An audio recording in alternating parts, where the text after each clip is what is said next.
All right, we're recording. Hey now, my mic's off. I know, I turned it off. Oh, did you hear that explosion? 3, 4. So you get number. We got 1, 2. All right.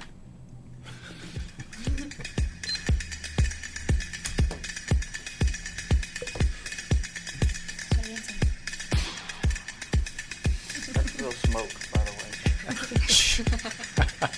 way. See, now Jay ruins the intro. Welcome into the Recipe Podcast, Celebrity Secrets to a Successful Life. I'm your host, Chef Charles Carroll. What a great day, what a great show we have here. And we have the Gourmet Club live, so we're excited to have a guest in-house.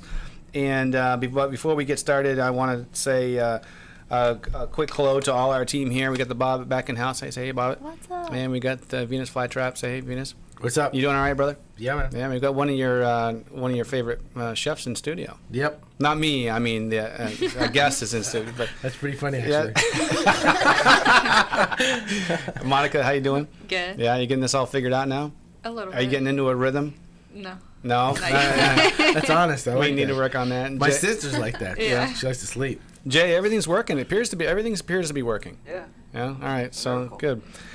Before we get started, I want to do a quick thank you to our sponsors again. And without them, we couldn't be doing the show. So if you could help me with that, Jay, we have Dunkin' Coffee. Mills Dunkin' is a super cool guy that will grind any kind of blend of coffee that you want. And also, they have some amazing tea from Sri Lanka, and it's the best in the world.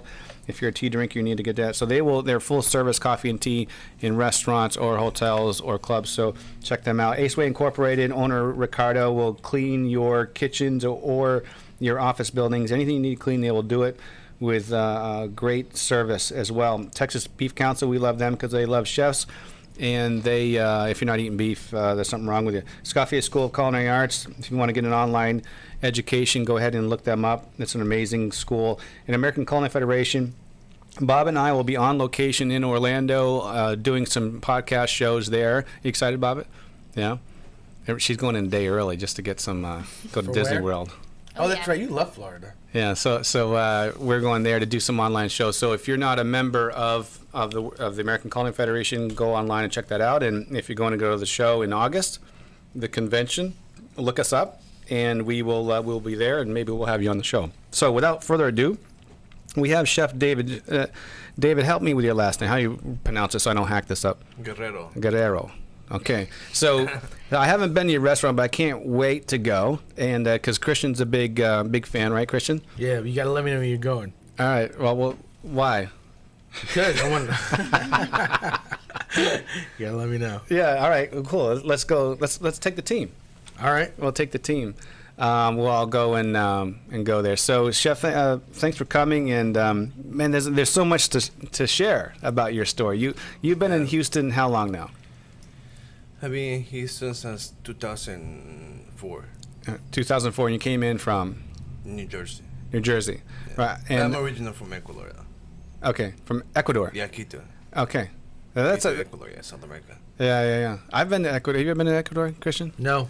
There's the airport. That's it. Yeah, the equator where they have the equator, where you can stand on one side of the equator and then the other side of the equator. You know what I'm talking about? Mitad del mundo. Yeah. That's how they call Middle it. of the world. Middle of the Middle world. of the Yeah, world. yeah. Yeah. So I don't want to take away from the show because we want to get to you, but literally, the equator in the middle of the world, and if you take a sink and you put water down the sink, the water goes this way. Yeah. And you take the sink and you put it on this side and put it in the water goes this way. Yeah. Swear to God. Yeah. It's- Same thing with the toilets. It's fucking crazy.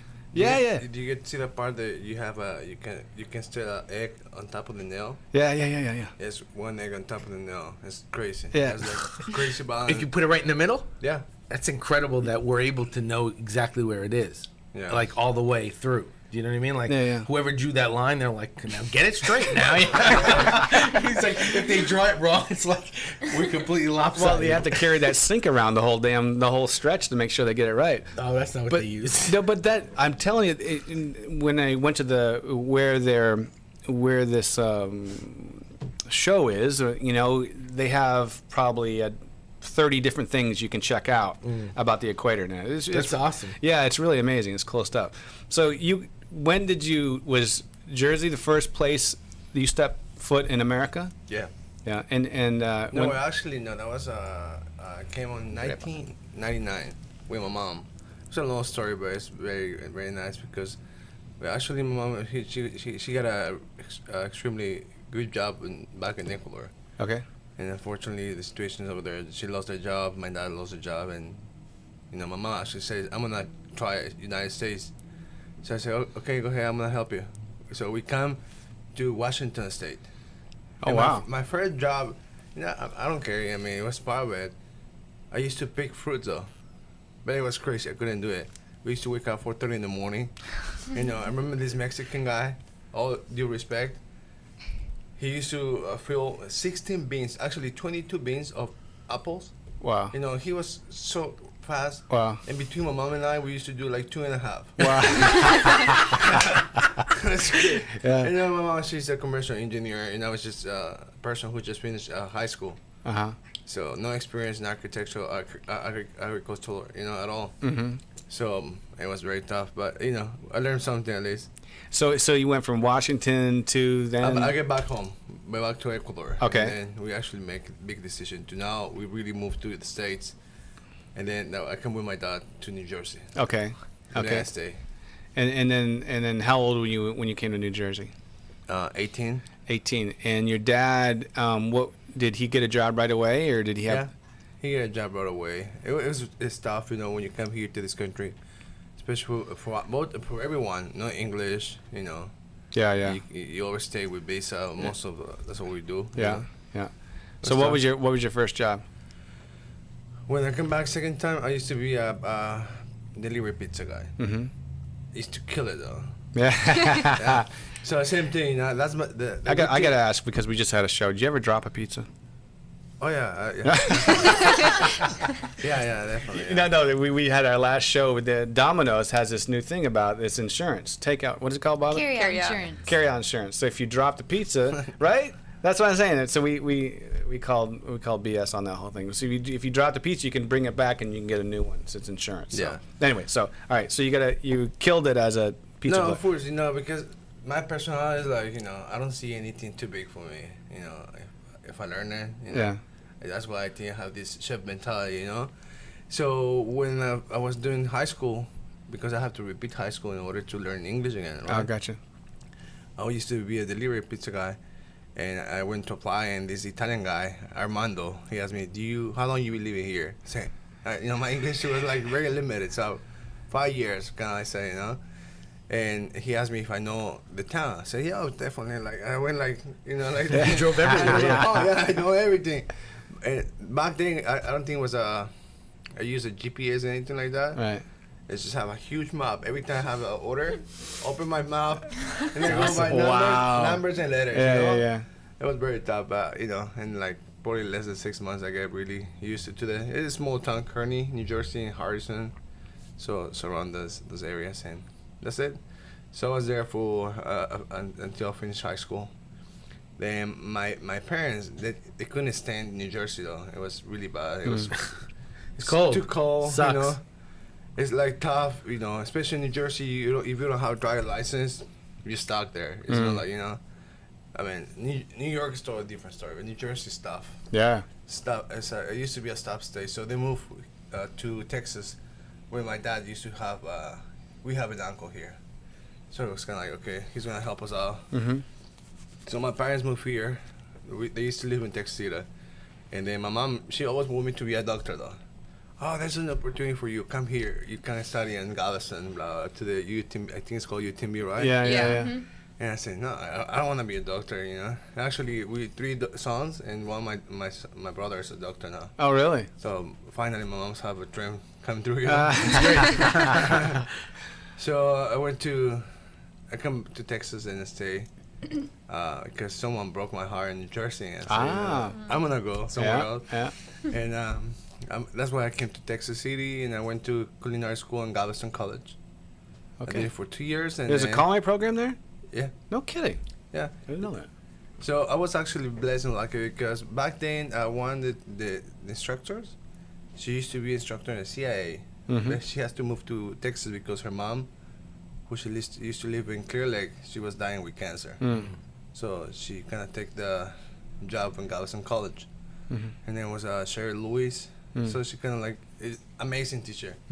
So I learned a lot from her, and like I did 2 years, and after that I went back to New York, because actually no, I stayed here in Galveston working, because I was during college and Yeah, sure. and work. It was just I never wore any civil clothes. Never. Yeah. Because uniforms. Monday through Thursday, college, back to go to work. Yeah. And Friday to Sunday, work all day, so I Yeah. can pay myself, And after that, I did for a while, and I said, you know what, I'm gonna try go back to New York, see, what's the life there. So I have the opportunity. I stayed there for another probably 2 years and a half, and then same girl broke my heart. Oh, again. Jesus, man. Damn. So then I come back here, and then that's it. That's it. So since 2004, I stay here. I call Houston my home, Yeah. It's a cool town. I like it. So what was your first cooking gig back when you came back to Houston? Where did you? Do you guys remember the restaurant Bistro Modern? Yeah. Yeah, that was my first gig. Bistro With Mo- Chef Philippe. Yeah. Oh, Philippe was right next to the hotel. Yeah. Yeah. Hotel Derek. Derek. Yeah. Hotel Derek, and cause Yeah, it was the downstairs. bro, Philippe's restaurant. he's been in like 4 different places. Yeah. Philippe, he was on Post Oak, right? I haven't been here. that Philippe. long. Yeah. What's that? Was that Modern? Modern? No, that used to be called Philippe's. Okay. Yeah. And then the one in Hotel Derek. Is that what you're talking about? Yeah, that's Bistro Modern. Yeah. That was a nice kitchen. Huh? That center center yeah. island kitchen. Back then, I think it was one of the best restaurants. Yeah. Besides Tony's and stuff like that. He's an amazing chef. He's my mentor, really, man. He's a top chef. Very Yeah. Good chef. He's a good chef. Yeah. Yeah. And where is he now? I don't know. He was consulting for a bakery for a little bit here. Yeah. That's doing really good. Flo Paris. That bakery Flo kicks Paris, ass. yeah. But the one on Westheimer, and then now they opened one in West U, which I don't think they produce there. But So- they've scaled back. So in 05, or it might have been 04, we were doing the renovation in our kitchen, right? And I was gonna get a Waldorf island for the kitchen upstairs. Yeah, it's amazing. Yeah. So It was an open kitchen too. right. And so our consultant says, "Hey, we're gonna go over to Modern, and we're gonna, because they have one there, and you can check it out. It's Montague, right? So you can go over there and check it out." And I said, "Okay, we want to see it in action. We want to see what it looks like and see how it's held up, whatever." So he picked me up, and we went over there, and I figured he made the arrangements, called the chef, and did whatever. Yeah. So he brought us in. He talked to the chef or whatever, and we said, "Yeah, come on in, Charles." Went in, and we all looked all around the kitchen. I think it was cool. And then so we're getting ready to leave, and Philippe calls the consultant over. He's, "Come on over here." Apparently, he didn't call him and tell him that we were coming over. And so we just went on there, and Philippe rips him, man. And he's getting in his face like this. Don't you ever come over here, man, without calling. Well, he's right. You don't do that. So he ripped him hard. Damn, that's He's my embarrassing. chef, man. Yeah. I know him, man. Yeah. But so would you say that? So you said he's your mentor for sure. So Yeah, he's one of my mentors. I used to have another mentor when I worked in Jersey and New York.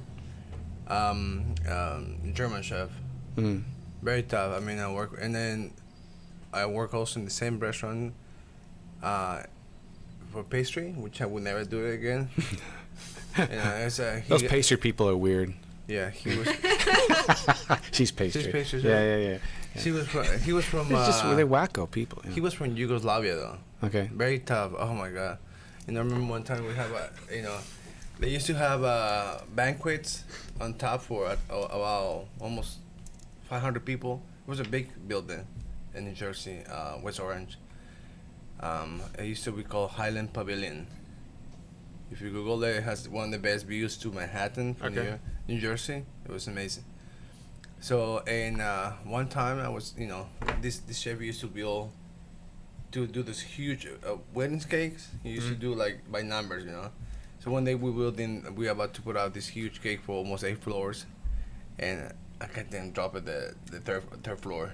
Oh my god, he killed me. Drop the cake. Yeah, I dropped it. It was an accident. Did you have cake insurance? No, sorry. No, that's not kicking that's a insurance. different show. Yeah. But he always, have a backup. All you have to do is just pull it up and just decor it, and it was fun. Wow. But he would never forgive me for that.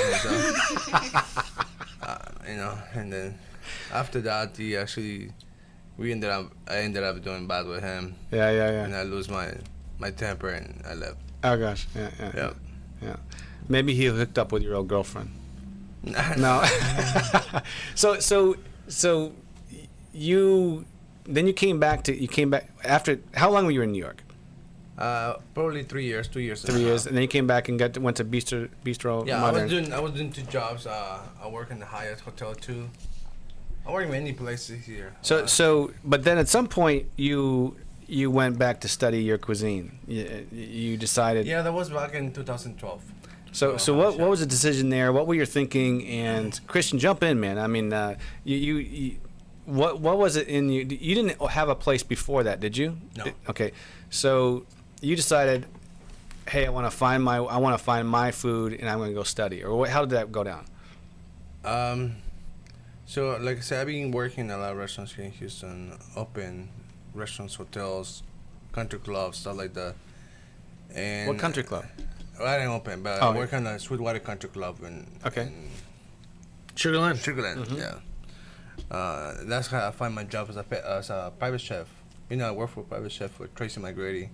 Oh, did you? Yeah. It was fun.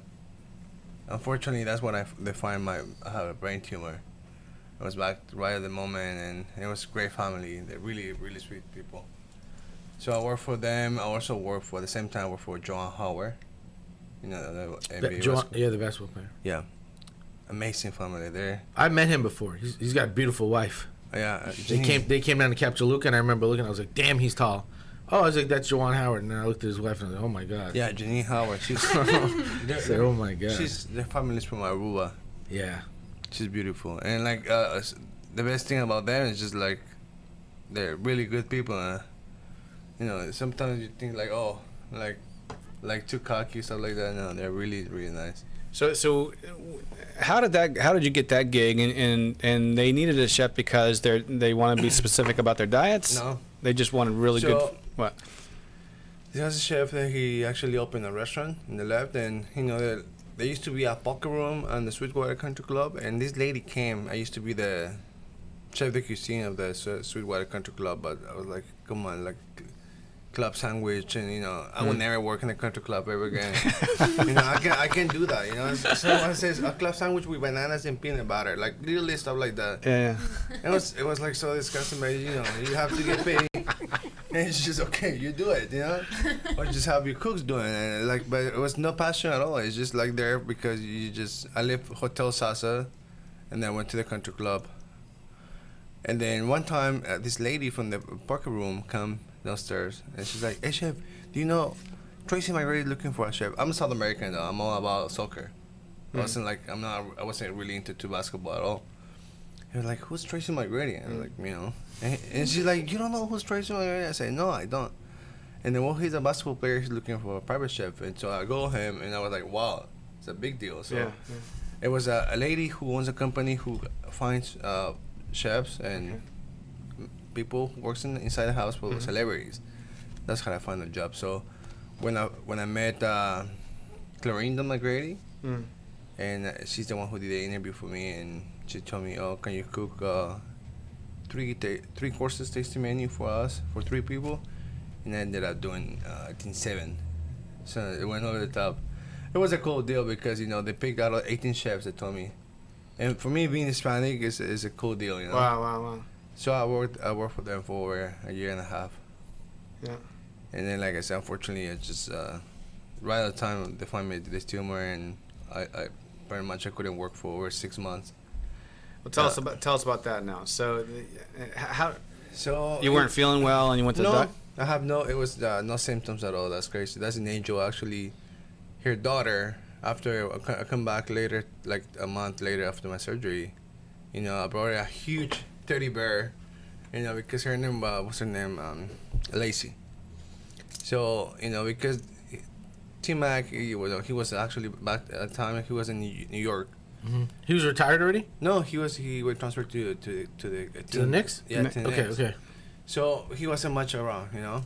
So I think I'm very good with kids though. I have one kid myself, but I'm very good with kids. And you know, part of my job it was just, you know, sometimes I feel like, you know, I cook very little, and I was kind of like helping entertain the kids, you know, go play in the playroom and stuff like that. And she get very attached with me. So every day when I walk in, 9 o'clock in the morning, from the second floor, she always look it up and she asked me, Chef David?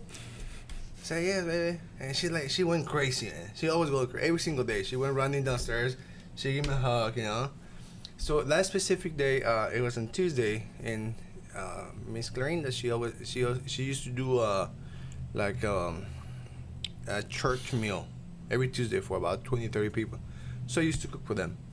And she used to have a newborn.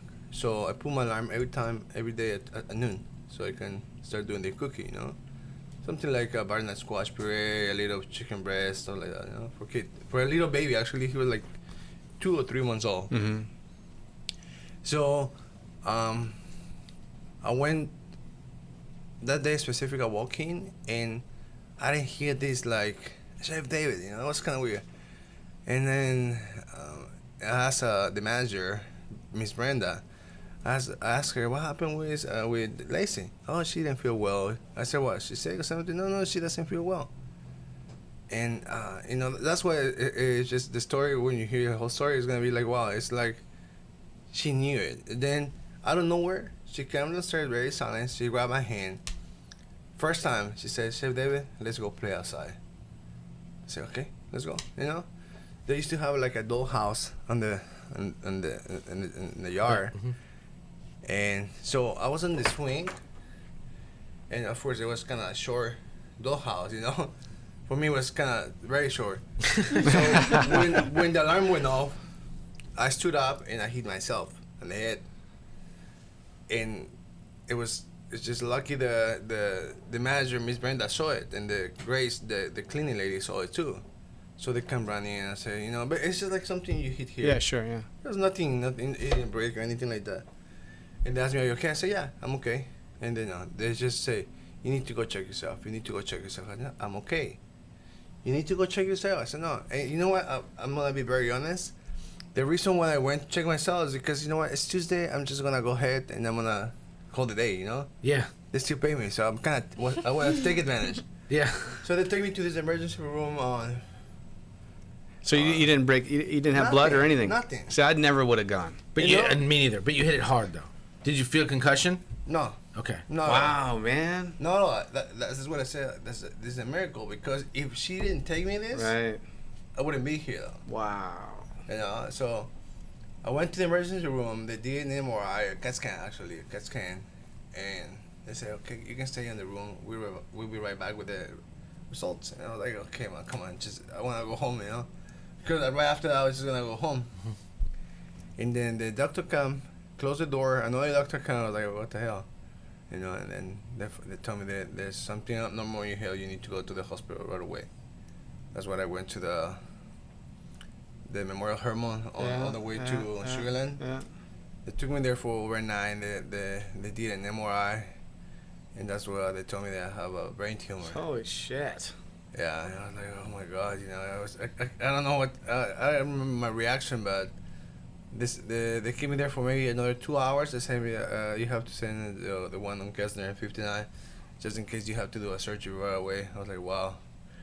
So this is a freak that freaked me out, like really bad. You know, actually I went to the point that took everything from my side. And I was, on my mind, I was just wanna throw myself out of the window.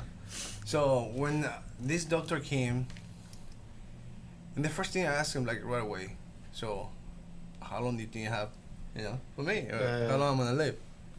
He said, well, because of my experience, 18 years experience, and the way it's located and the size located, I'll probably give you like 12 months, 16 months, 18 months, you know? You know, back then I was like, this is like in 2010, so already 8 years, you know? And I get so freaked out, you know? Back then, unfortunately, it was like, it's the situation that, you know, I had a girl there. She was supposed to look for me. You know, actually, I paid her, and it was really, really bad. But anyways, So I ended up, being there for another 3 days, and there's another angel I found, Dr. Tenen from Memorial Hermann. He's the one who actually told me, okay, come over. I want to talk to you. You're going to be fine. And he told me, okay, we have a surgery. And, I don't know how... but it's very unique. I want to tell you this story. So when I went... So he actually told me, okay, we're going to do your surgery. I went to the surgery room. And I didn't realize that you have to sign, because in order to open, they do a craniotomy. Where it is, they open your skull, they put you to sleep, and they open your skull, and they wake you up. Right. That's crazy, man. They have to wake you up after they open your skull up. Why? Yeah. I've seen this on the Because- Check You like know? reactions and stuff. No, in order they don't damage anything, like, for example. But you're numb up here? Well, I find out the brain. I hope that's- so, bro. I don't know. Shit, I don't know. No, because the brain is the only organ that doesn't feel any pain. I didn't know that. Damn, I didn't Yeah. know that either. It was crazy. I mean, I almost feel like I'm a doctor. I learn a lot. I read a lot, and You're gonna have to tell your mom, yeah. I But didn't tell my mom. That's the worst thing, But don't they ask you questions once they wake you back up? Yeah, of Yeah, course, yeah. They ask. So they need to check certain things. Where right? was your mom? In Ecuador, Okay, so you didn't tell her. I tell her right after my surgery. I tell her it's just one brain tumor, and I think I broke my skull. I broke my femur. I broke so many bones, and I've been to the hospital like so many times. Like, it's okay. But I didn't realize how this one's a big one. This is very, very tough. So they made me sign a thing that because they actually, in order to open the skull, you have to be like stiff, like Yeah, can't move. incredible. So when they wake you up, it's situations that people freak out, Yeah. and they broke the cervical. Oof. Yeah, and that's the paper you have to sign. Oh, in case this happens. Even if you don't know how you react. Yeah. Yeah, it's on you. I said, okay. So when they wake me up, it was like I feel like I was camping, and I have two ladies talking to me, two nurses, like, hey, how you feel? I'm like, oh my god. But you're still kind of numb, It's not like Yeah. a really, really awake, Yeah. That would freak me out for real. Yeah. So they did that, and I was doing pretty good. It was like the first surgery was like around 14 hours, and then I would say it was a moment that, the doctor was asking me so many questions, like how you feel, blah blah blah, and this, everything was fine. I didn't feel any pain though. It's just like it's very simple. But it went to the point that I told the doctor I feel very cold. So I started feeling cold from here, from my waist all the way down. And then when you hear this, like it looks like a movie when you like ding, ding, ding, ding. I was like, what the hell? I was checking, actually putting myself touching my heart. But then the doctor was asking for blood and stuff like that. So apparently I was losing a lot of blood. And How? Where? because of my brain, I was losing a lot of blood, and I suffer from the stroke right on my surgery. So when I suffer from a stroke, I lose a lot of blood, and then they have to open something here. Where was that? Here, so they can pump blood right away. Damn. And back in the moment, I was going for a couple, I don't know, seconds. I don't know. I never asked for that, but and then I remember talking about a lie, I remember it was wonderful because you just feel like you just went to sleep, and the only thing I was thinking is about my kid and my family. That's it. I wasn't worried about anything else. But I remember there was like, imagine you in the glass like this, right? And you in the middle of the, like, if you're a little bunk, it's little bunk, man. You just like, you feel water up to here. Yeah. And it was in the black tunnel. Like, I was like, what the hell? Where am I? And then I hear a voice one time say, David, you wanted to leave? Like, okay. And, it feels like a dream, like, very simple dream. And then, okay. And then I hear the voice again. And then this time, I look it up, and there's actually one eye, just like person looking at me, Yeah. I'm not gonna tell you, it was Jesus. I don't know. I mean, I believe in Christ, but I don't know. I don't know exactly. But it was a person eye, and asked me, "Want to live?" I said yes. But like I said, It felt like a very short time, but I don't know exactly How long it was? how long I was kind of gone. And they worked me out, like huge commotion in the surgery room. So from that, I was like, wow, you know, I did a pretty good comeback. You think? Yeah, so after that, the doctor attended, you know, he told me, you're good, you're alive, blah, blah, blah. And then after that, I kiss his hands, and he's like another angel in life.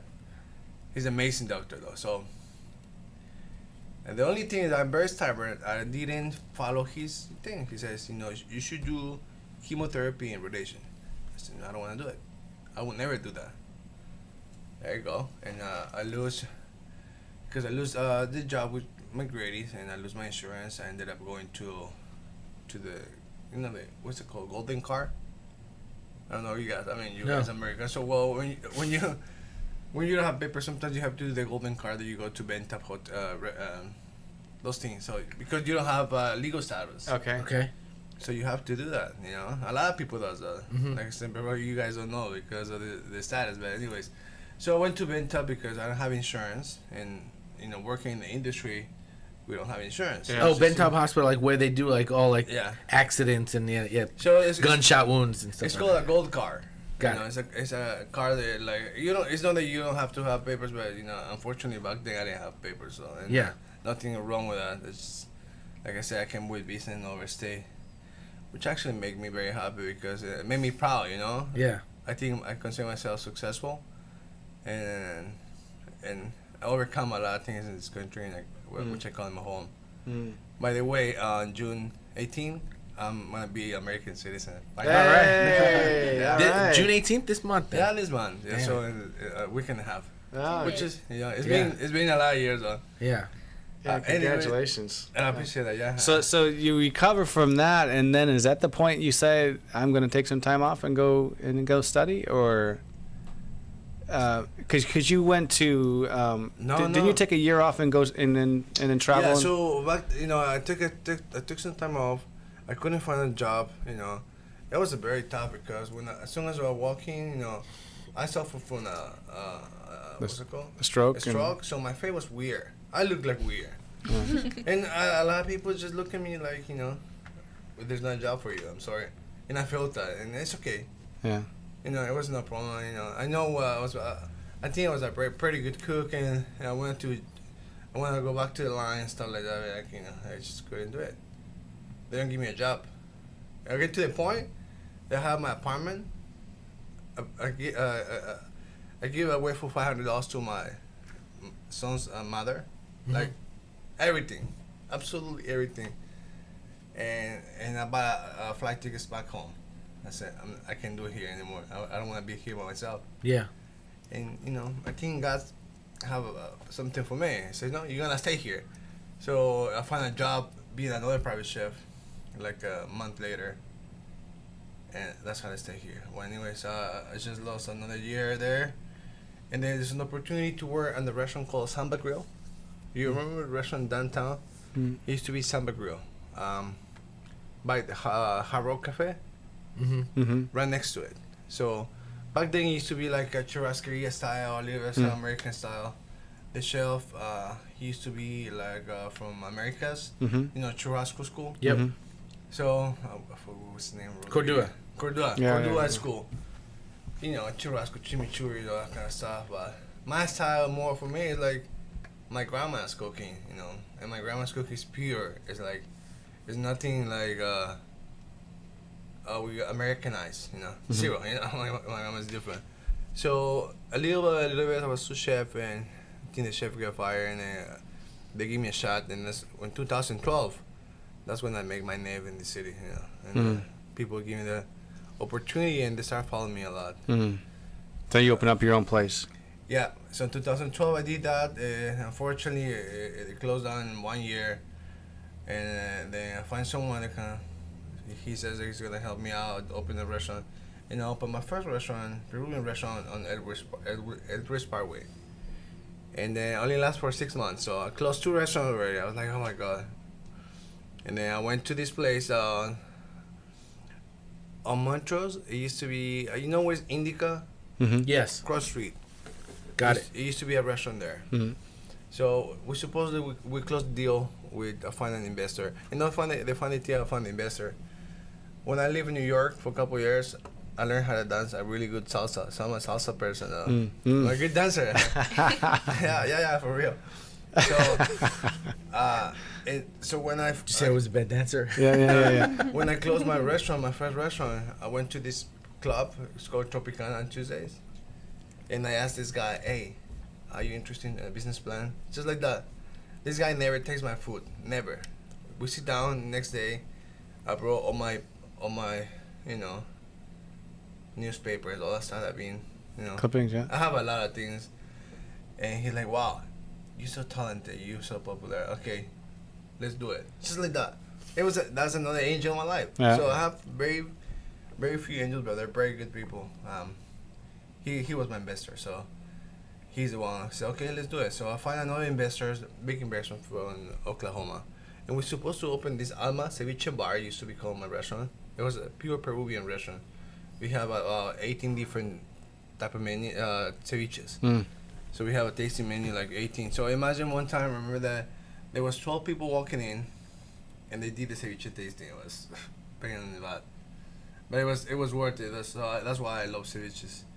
And then so we found this location in Montrose, and the ex-owner of the restaurant, he kind of trying to save the lease, and we give him $50,000 though. So okay, I was just excited, so excited. I'm like, oh my God, I'm gonna have my Alma Ceviche bar back in Montrose, which is a great location. And then Houstonian magazines just put the new opening spots and stuff like that, and that's what I found out. The Radical Eats just took they signed the spot as well. So that's when I talked to the chef. I said the from Radical is I forgot her name, but I think last name is Davis. He said, yeah, we signed it. We giving to this guy something, whatever money. So yeah, we give him the money too.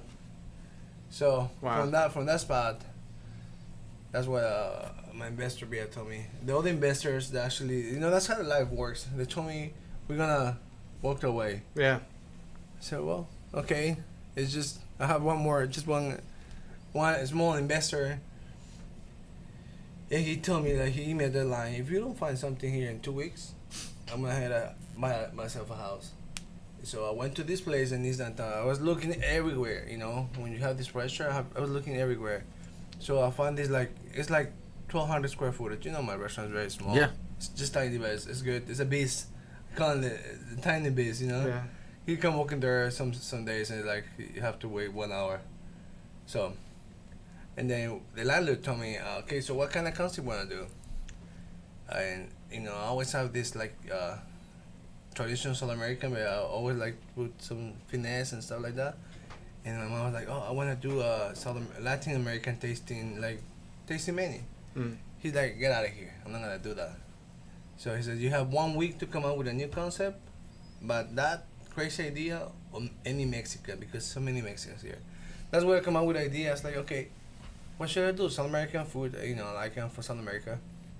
And that's why I start picking up the phone. And this is true. The way I formed the menu, because my menu represents 7 countries though.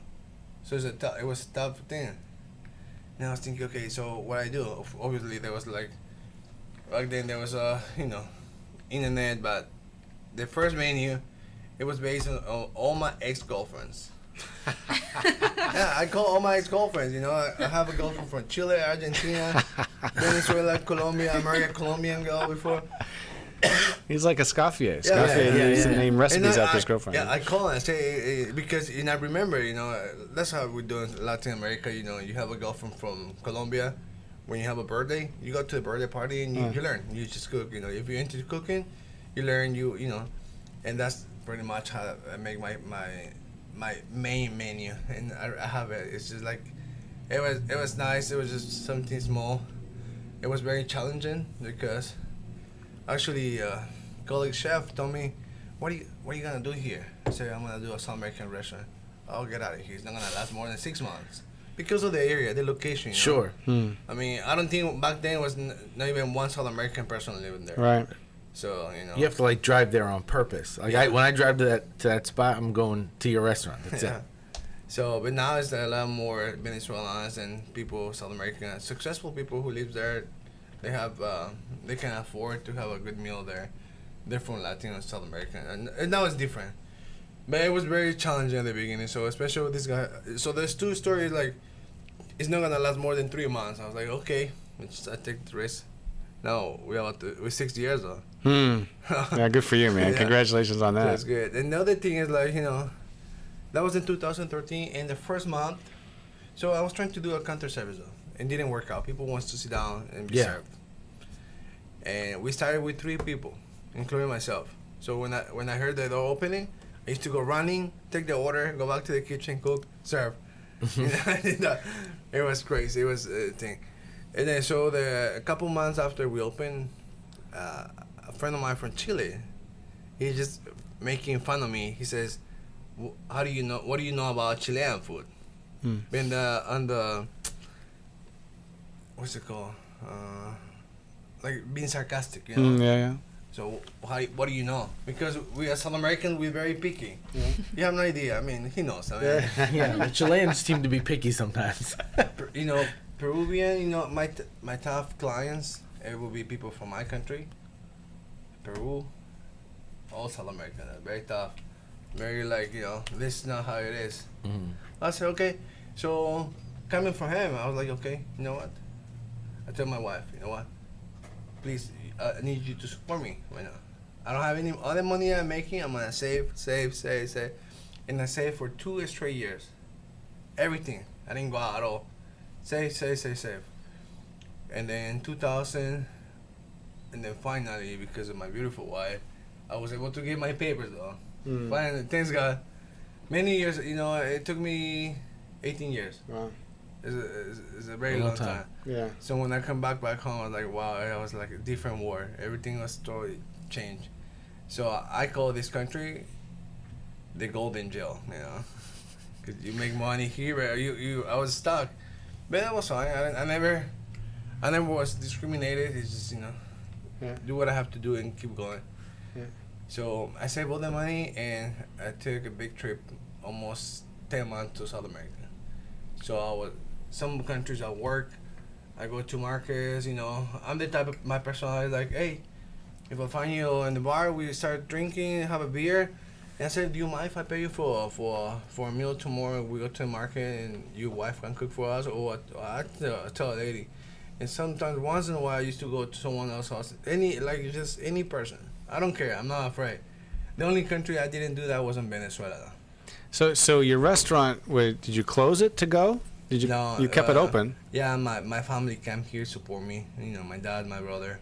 So they kept the restaurant going. Yeah. No kidding. Yeah. For 10 months. No, I couldn't do that for 10 months because I was just on my residency. Yeah. So I did 4 months, come back for 1 month. Left for 2 months, come back for 1 month for the Houston Restaurant Week, come back. And then I left for another 2 months. Wow. And for the purpose that what were you telling yourself? Why did you do that? I just wanna, because this person, this guy, just get in my head like if I wanna be successful. Yeah. I mean, right now, I feel like I can cook a lot of South American food. Though. Yeah. I feel like I don't wanna feel cocky or anything like that. But I know what I'm doing. Sure. It really is awesome. Yeah. I mean, like I've had Colombian food in Queens. I'm from Queens, so I had Colombian food. My sister's boyfriend was Colombian, so we had Colombian food for the time that they were together. So I knew Colombian food, just like you're saying. And my family's from Chile, so I knew Chilean food. We went to Chile every 2 years, et cetera, et cetera. So all those. I had Peruvian, best Peruvian restaurant that was in Queens called Inti Raimi. One of my best friends, Mark, ran it, and then he's had 2 Peruvian restaurants since then.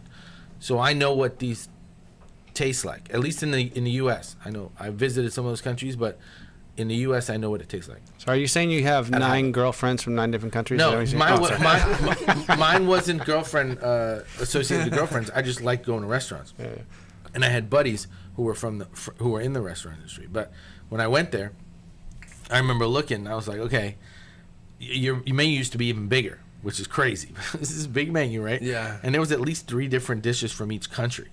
So you're talking about like you're digging into like Brazil, complicated cuisine. Peru has a lot of Japanese influence.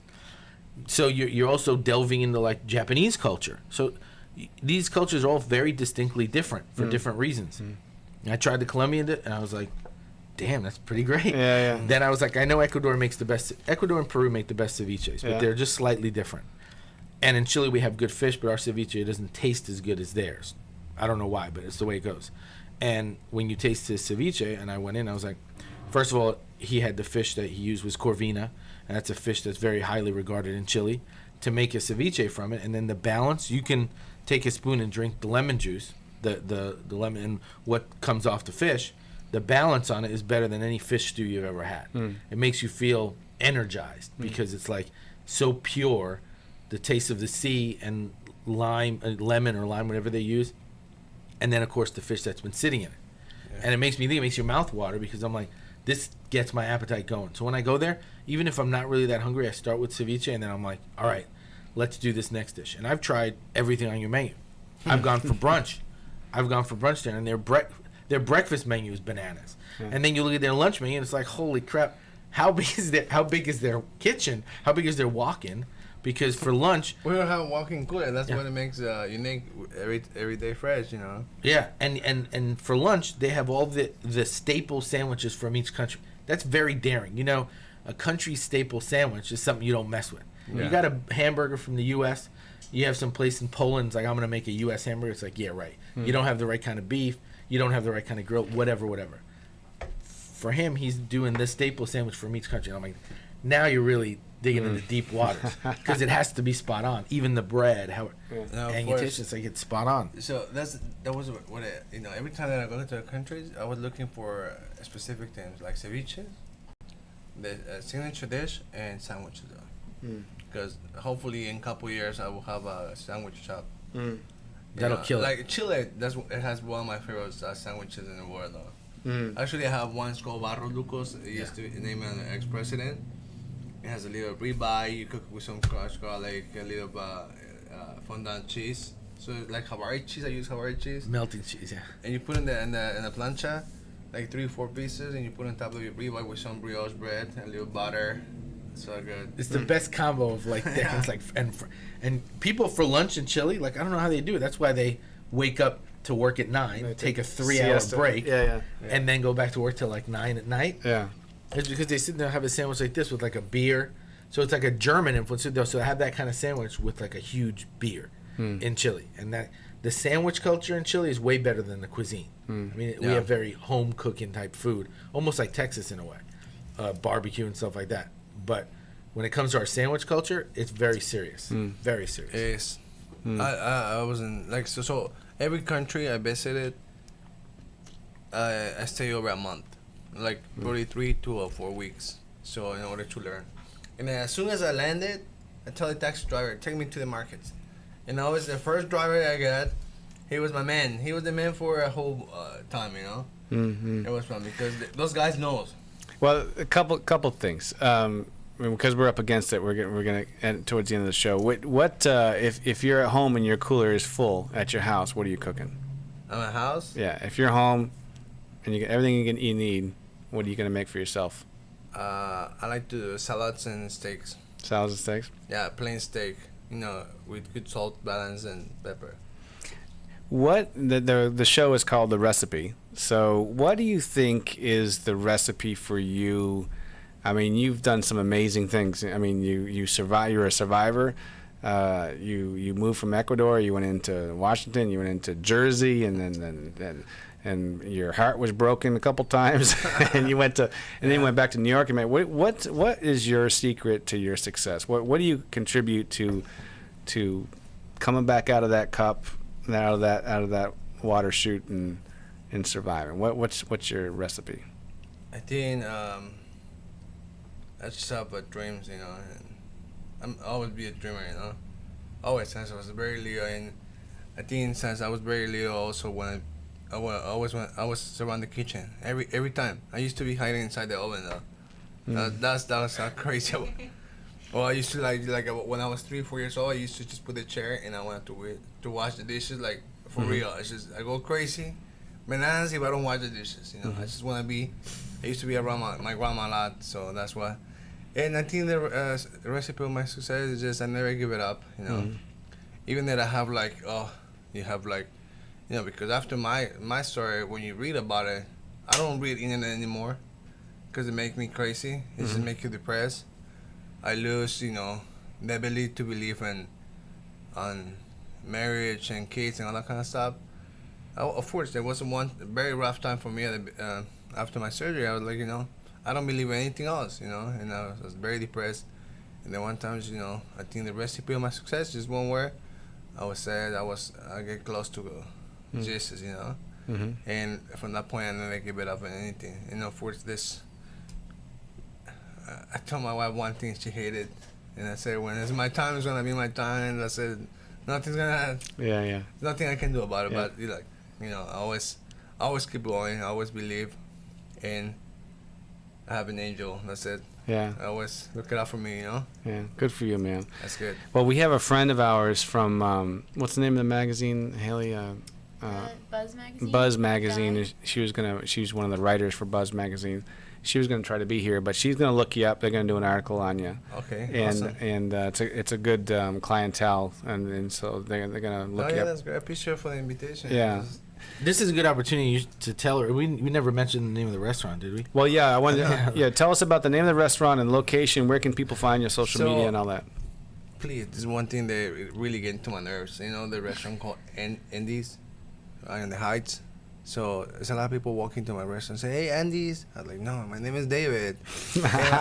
and my restaurant name is called Andes, like the mountains, So it's kind of difficult. I wish I would never make that mistake. Another thing, like my corporation is called Alma Latin Restaurant. So I always, there's a restaurant called Alma Latina. So I'm like, oh my God, You have to really research the name. Yeah. But it's too late now. The restaurant. When I say Andy's Cafe, people always say, "Oh, Andy's sounds like a casual cafe." I'm like, no, like Andy's like the mountain. Yeah, the mountain. You already said the Andes Cafe. Yeah, because it's Andy's with a Y. That's right. There's Tex-Mex restaurant. Nothing against them, but it's open late. Yeah. It's different. Yeah. Andes, ANDES Cafe. And where is it located? We're located on 2311 Canal Street, Suite 104, Houston, Texas 77003. It's called East Downtown, Edo. Yeah, and you're open what days? We open Tuesday through Sunday. Tuesday through Sunday. We close on Mondays just to do. So imagine how big is our prep. Yeah, we have to close one day because it's a serious prep. That's something that people don't understand about South American food. Make empanadas. We make empanadas chilenas. We make empanadas colombianas. So much production. So much production that we have to do it, but we're proud of it, and it's fun. Yeah, cool. So Tuesdays, we open lunch Tuesday to Friday from 11 to 10. Mm-hmm. Saturday we do from 9 in the morning to 11 p.m. And Sunday we do brunch Sunday as well. Saturday as well from 9 in the morning to 8 p.m. on Sundays. Wow. So any social media or websites? Yeah. We have a website. Yeah. And it's cafe.com, Facebook, Instagram. Yeah. Cool. Allison cooks all over them too. Just Yeah. look 'em up. Yeah. I've been trying to get a hold of her. I can't. I don't. Yeah. You need to help me get a connection. I was gonna want to have her in. Yeah. Huh? We have her number. But it doesn't go through though. Do we have? Anyway. It's on my desk. All right, Chef. Well, listen, we appreciate you coming in, man, and telling your story and inspiring our audience. And we want to tell everybody to make sure they go over there and taste some of your food if they haven't been there. And what a great journey you've had. And look forward to coming down there myself. I have to go through Christian first because he told me. Call me first. But I appreciate you coming in. And thank you for having me. Yeah, so appreciate that. So the rest of our audience, make sure you go to our YouTube channel. It's The Recipe on YouTube, the Recipe Podcast, and go there and you can see all these shows. If you're listening and you have not heard our comedian show yet, the unplugged version, make sure you search The Recipe Unplugged and download that show as well with our comedian Eric Knowles. So with that, I appreciate you all listening, and remember, you're especially great. Get off your ass and do something today. See you next time.